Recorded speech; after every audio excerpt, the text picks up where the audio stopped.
Hello everyone, welcome to my channel. आज हम पढ़ेंगे हिंदी क्लास 10 के चैप्टर 4 से बिहारी लाल द्वारा रचित भक्ति। मेरी भव बाधा हरौ राधा नागरी सोई, जातन की झाई परे श्यामु हरित दूति होई। कवि बिहारी कहते हैं कि हे चतुर राधिका, तुम मेरी सांसारिक बाधाओं को दूर करो, अर्थात तुम भक्तों के कष्टों का निवारण करने में चतुर हो, इसलिए मुझे भी इस संसार के कष्टों से मुक्ति दिलाओ। जिसके तन की परछाई पड़ने से श्री कृष्ण हरे रंग में परिवर्तित हो जाते हैं, अर्थात श्री कृष्ण भी प्रसन्न हो जाते हैं।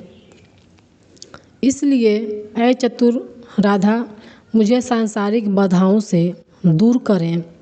मोर मुकुट की चंद्रिकनु यों राजत नंद नंद, मनु शशि शेखर की अकस किए शेखर सत चंद।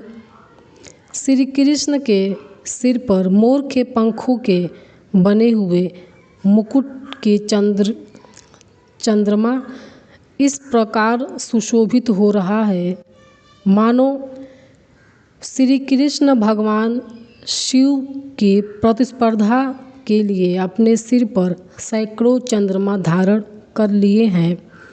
सोहत ओढ़े पीत पटु श्याम सलोने गात, मनौ नीलमणि शैल पर आतपु परयो प्रभात।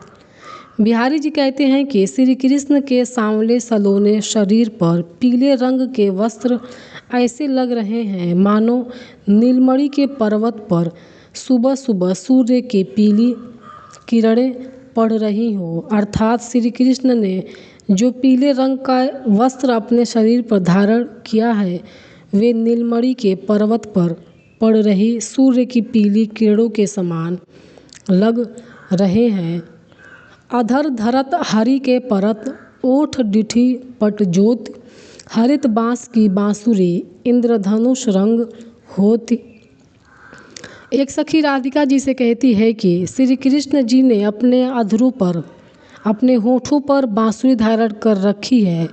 मुरली को धारण करते ही उनके होठों की लालिमा, नेत्रों की श्यामता तथा पीतांबर के पीले रंग की झलक पड़ते ही श्री कृष्ण के हरे बांस की बांसुरी इंद्रधनुष के रंग में परिवर्तित हो जाती है, अर्थात लाल, पीला और श्याम रंग मिलने से बांसुरी सतरंगी शोभा को धारण कर लेती है। या अनुरागी चित्त की गति समझे नहीं कोई, ज्यों ज्यों बूढ़े श्याम रंग त्यों त्यों उज्जलु हुई। कवि कहता है कि श्री कृष्ण से प्रेम करने वाले मेरे मन की दशा अत्यंत विचित्र है। इसकी दशा को कोई और समझ नहीं सकता। ऐसे तो श्री कृष्ण का वर्ण भी श्याम है, परंतु कृष्ण के प्रेम में मग्न मेरा मन जैसे जैसे श्याम रंग में डूबता है, वैसे वैसे श्वेत अर्थात पवित्र हो जाता है। तौ लगू या मन सदन में हरि आवे की बाट, विकट जटे जौ लगू निपट खूटे न कपट कपाट। कवि कहता है कि तब तक मन रूपी घर में ईश्वर कैसे आएंगे, जब तक मन रूपी घर का दरवाज़ा छल कपट से मजबूती से बंधा होगा। मन में तभी ईश्वर प्रवेश कर सकते हैं जब मन से छल कपट की भावना दूर हो जाए।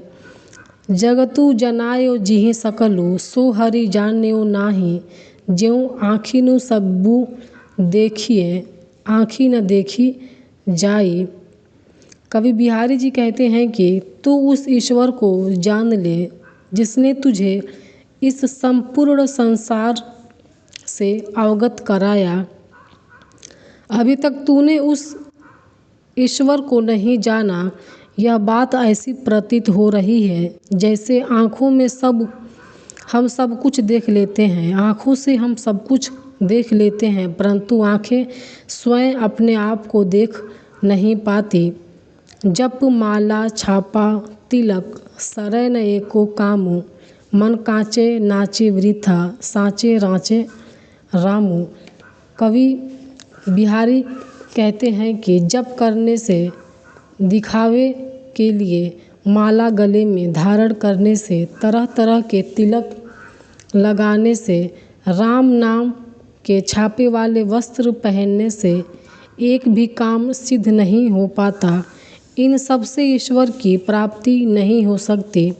जब तक तुम्हारा मन ईश्वर की सच्ची भक्ति नहीं करेगा तब तक उस ईश्वर की प्राप्ति नहीं हो सकती। ईश्वर तो तभी प्रसन्न होंगे जब सच्चे मन से उनकी उपासना की जाए। ईश्वर को पाने के लिए दिखावे की आवश्यकता नहीं होती है।